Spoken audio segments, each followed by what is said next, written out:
This lecture is a part of your paper on community, media and society. The module intends to introduce to learners the social structures and inequalities that exist in India. With an understanding of Indian society, the learners would be able to better understand issues of power, inequality, participation and voice, and their relevance in context of community media. Stratified social structures have existed in civilization across the globe since recorded history. They provide basis for differential access of power, privileges and resources to various members of society. In Indian context, the stratification and inequalities based on caste, gender, class, tribe and region are a part of daily life and lived experience of masses which have been competently theorized by scholars. Understanding these social structures and their manifestations is imperative for any critical engagement with members of society.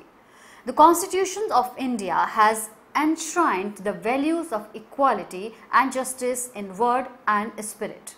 As citizens, this demands our commitment and adherence to the cause of recognizing and removing the inequalities and unfreedoms that influence the lives of vast majority of population in India.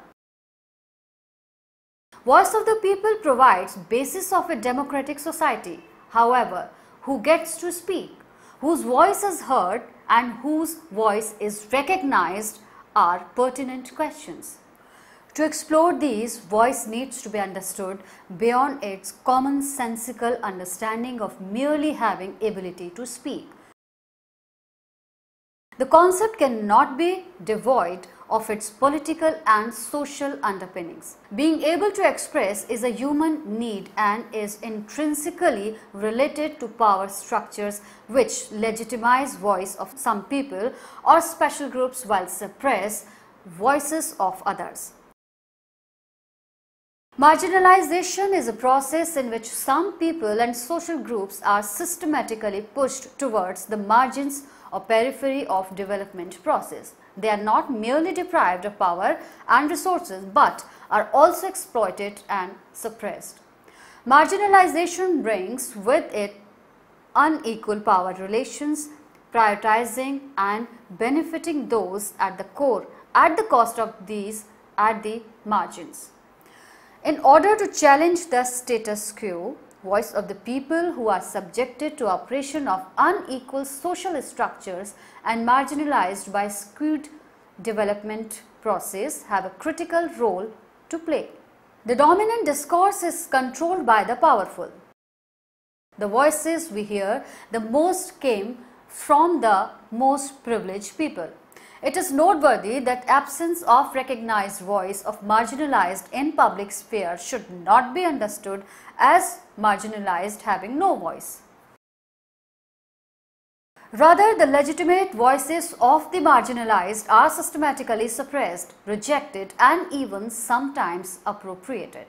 It is in the context we are looking at how voices from the margins can enable us to look at community media with a perspective which is more just, equitable and humane.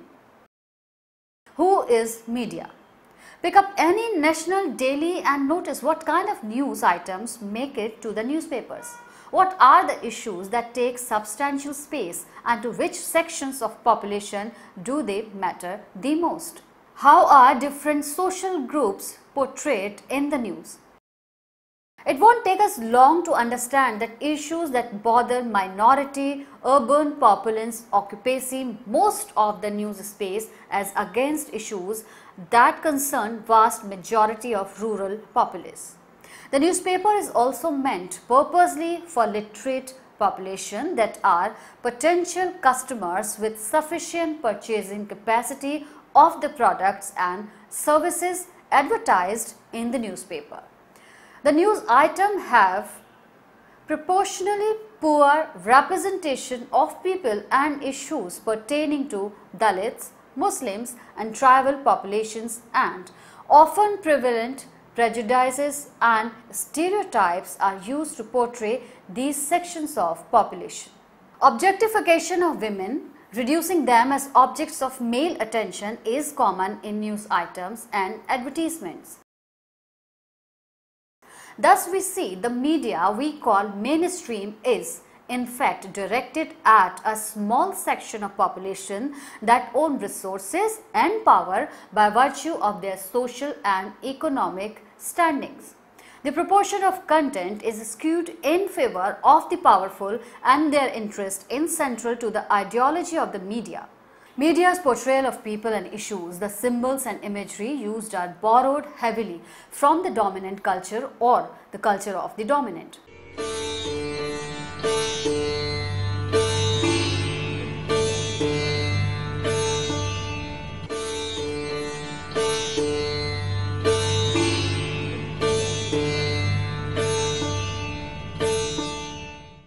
Hence, we understand that the way we imagine, produce and consume media is deeply rooted in the structure of power we live around. Therefore, who owns the media? Who produces media content? Who is the subject of media's work, and who consumes the media? These questions are intrinsically related to power and thus impacts the process and product of media work. Media organizations worldwide and in India fare poorly in the representation and participation of poor, women, Dalits, Muslims, tribals, and people living in rural and remote geographies. In a strong criticism of Indian mainstream media, Sainath in 2010 highlights disconnect between the mass reality and mass media.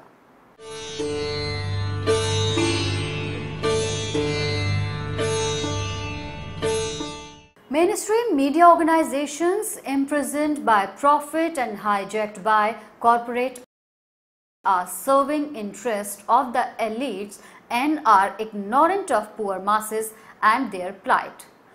Sainath in 2010 and Malik 2012 critiques Indian mediascapes, stating that it is deliberately pushing towards cultural homogenization and consumerist lifestyle with profit-driven agenda and limited access to elites. The production and distribution of news worldwide has always been a male-dominating sphere.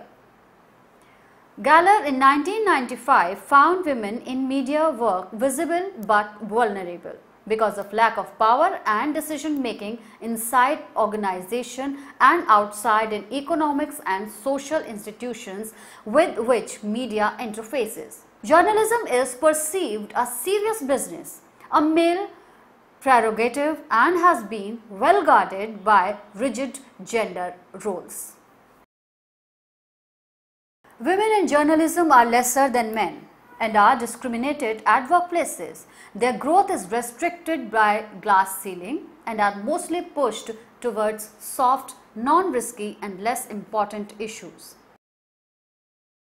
Sexism, according to Joseph and Sharma in 1991,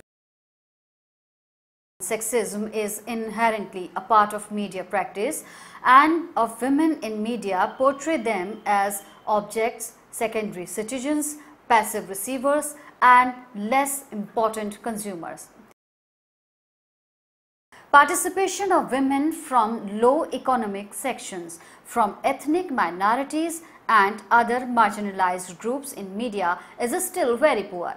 In contrast, community media initiatives, unlike mainstream media, do not perceive women solely as consumers, but also as producer and contributor of media content. Marginalization or social exclusion as is a dynamic, multi-dimensional process of progressive social rupture, in which social institutions prohibit participation of individuals and groups in normatively prescribed activities of the society. Marginalization leads to material deprivation, ensuring poverty, emotional and psychological trauma. In Indian context, marginalized communities are commonly identified to be comprising of people belonging to scheduled caste and scheduled tribe as listed in the Indian Constitution. Gopal Guru in 2000, in context of marginalization of Dalits in India, argues that marginalization gets manifested in the political, cultural, academic, psychological and technological realms. According to him, Dalits are kept away from positions of power and responsibilities and are given token representation in politics. Zaxa in 2011 puts lights on plight of tribals whose control of their economic resources and geographical isolation have been snatched, making them vulnerable to exploitation and domination by the dominant social groups. Dipankar Sinha in 1999 held that communication networks are exclusively limited to upper visible and dominant segments of society, and a vast silent majority comprising of lower invisible segments of society are succumbed to silence or subordinate unilateral communication. Sikant in 1994 presents mainstream media in India as communal and highly prejudiced with caste and class hierarchies. Robin Jeffrey in 2014 claims that despite large population of Dalits and scheduled tribes, there are almost no Dalits or Adivasis on the editorial desk of Indian news media today. Voices from within. What happens when one gets to write their own story? It is highly likely that the story is more authentic and reflects a lived experience of that individual and social group. Ability to express and represent people are innately related to identify of individual and community. Telling their stories allows one to express and being heard, empowering them during the process. Community media opens these avenues for populations which are hitherto silenced by mainstream media. The subaltern discourses have emerged from movements of women, tribals, Dalits and other marginalized groups across India and the world. They develop alternate ways of expressing and sharing their stories. Habermas in 1962 theorized public sphere embedded in capitalist Europe, where individuals exchanged ideas and knowledge in a space outside the control of state and economy.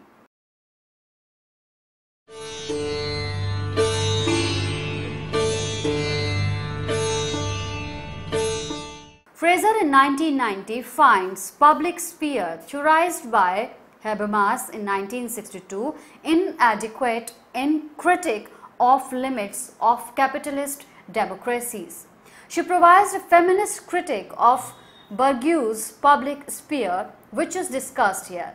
Her central argument is that conception of public sphere was hegemonized by Bourdieu's men and had significant exclusions for women and historically marginalized groups.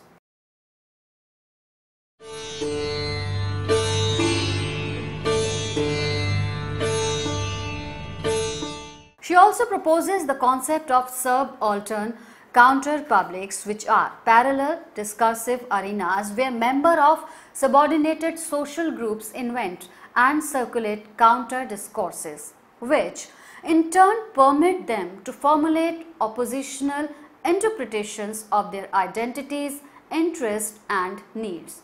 She presents subaltern counter-publics as the public sphere of members of subordinated social groups, women, workers, people of color and gays and lesbians who have repeatedly found it advantageous to constitute alternative public against the hegemonic Bourdieu's public sphere. In Indian context, community media holds the potential for developing such subaltern and alternate discourses, challenging the hegemonic discourses. It gives way to an opportunity where most marginalized have platform to voice their concerns. engage in public debates and solve problems. Voices from within the marginalized could provide us new perspectives and lens to look at other world. From the standpoint of underprivileged, we would be able to recognize how prevailing social and political structures are oppressive and how can these could be challenged to evolve into a society which is more just and egalitarian. Voices from the marginalized could enable us to recognize the plethora of issues that do not find space in our myopic view of the world, which is confined by social hierarchies and material interest. They advocate for issues which otherwise seem mundane.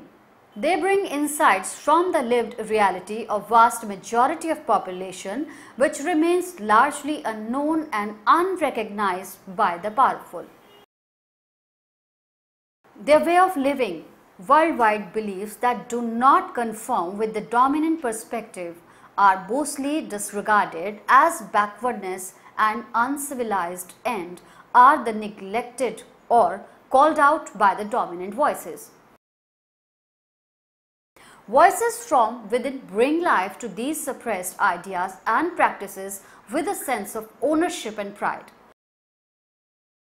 Not only that, voices from within the marginalized challenge the dominant discourses and attempt to develop counter discourses by bringing evidences from their lives and throwing light on the multiple realities experienced by people living on the margins. Community media brings the platform of not just voicing but getting heard too. Being recognized as producers and consumers of media is empowering for citizens who are devoid of voice and representation. Community media, when owned by community and accessible to most deprived and marginalized people, becomes a tool for bringing their issues to the forefront. In many parts of India, groups of Dalit and tribals have taken up the task of representing themselves and getting their voice heard. Women have attempted to carve their way into mainstream media while also creating exclusive spaces and platforms for themselves. A case study. To understand how voices from within the marginalized could influence the way media are produced and consumed, let us undertake a case study. Khabar Lahariya, a participatory community newspaper in India, has been widely recognized and appreciated.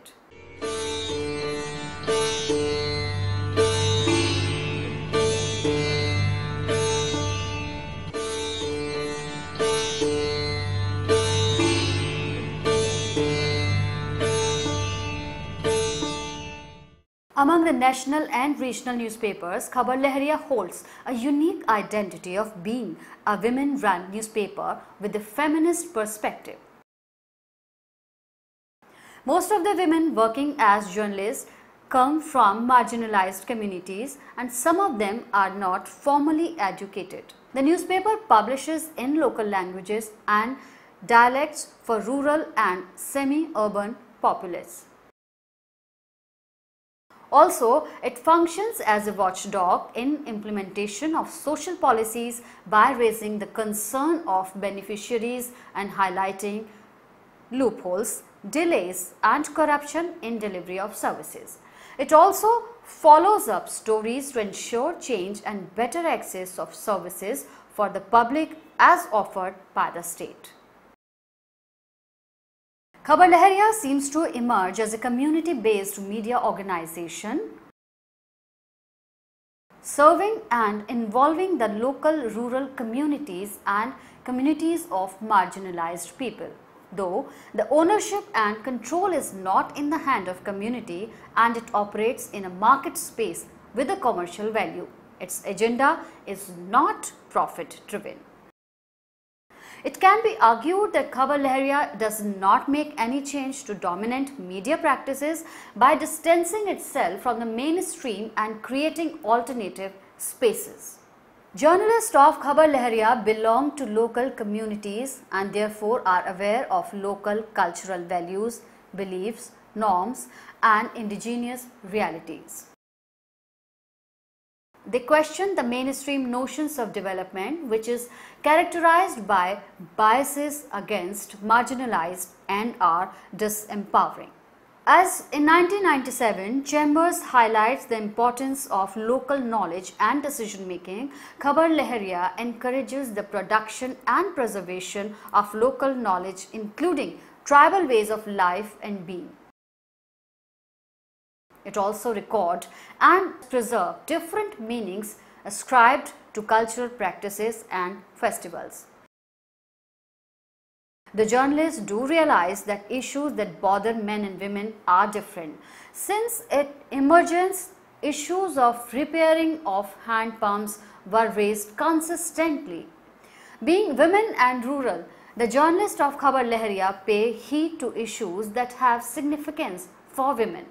One page is dedicated to Mahila Mudda, means issues of women, as an attempt to claim media space for issues of women. News in this section are not limited to crimes against women, but also include success stories of women who challenge injustice and discrimination. Interestingly, the interest area of women are not limited to household subjects like home science, and information is also published around subjects which are perceived as male-oriented like science and technology.